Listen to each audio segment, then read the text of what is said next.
ইসলামী আন্দোলন বাংলাদেশ ঢাকা মহানগর আয়োজিত আজকে বিক্ষোভ সমাবেশের সভাপতি, কেন্দ্র নগর নেতৃবৃন্দ, আমার সাংবাদিক বন্ধুগণ, সর্বস্তরের যে পাঁচটা বিষয়ে দাবি উত্থাপন করা হয়েছে, যারা আসলে দেশপ্রেমিক, যারা দেশ নিয়ে চিন্তা করে, জাতিকে নিয়ে চিন্তা করে, তারা বুঝতেই পারবে প্রত্যেকটা জাতির কল্যাণে কিন্তু করা হয়েছে।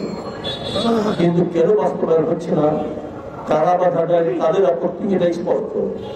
আমাদের ধারণা কোন ব্যক্তি বা কোনো দল বা কোনো রাষ্ট্রের ইশারায় বর্তমান সরকার চলছে, তাহলে এই সহজ বিষয়গুলো কেন মেনে নিচ্ছে? স্পষ্ট বলা হয়েছে জুলাই সনদের আইনি ভিত্তিক ঘোষণা আসতে হবে। আমার প্রশ্ন, যে সকল কিশোরেরা, যুবকেরা, আমাদের ভাই বোনেরা, ছেলে মেয়েরা রক্ত দিল, এদের রক্তের কি কোনো মূল্য নেই? তাহলে জুলাই সনদের আইন ভিত্তিতে অসুবিধা কোথায়? স্পষ্ট আমাদের বক্তব্য, জুলাই সনদের আইন ভিত্তিক ঘোষণা আসতে হবে। আর যে আমরা গণভোটের কথা বলেছি, আমরা বলতে চাই গণভোটটা আগে হয়ে যাওয়া ভালো।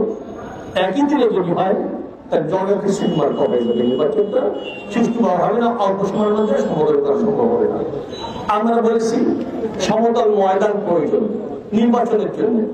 এখনই আমরা জানতে পারতেছি শিডিউল ঘোষণা হয় নাই, বিভিন্ন জায়গায় নেতা কর্মীদেরকে হুমকি দেওয়া হচ্ছে। তাহলে বোঝা গেল সমতল ময়দান এখন হয় নাই, হওয়ার সম্ভাবনাও নাই। এর জন্য আমরা চাই সমতল ময়দান তৈরি করুন, এরপর নির্বাচন ব্যবস্থা করুন। এই যে আমরা 7টা দল আমরা ময়দানে নেমেছি, আমাদের দাবি যে উপেক্ষিত হয়।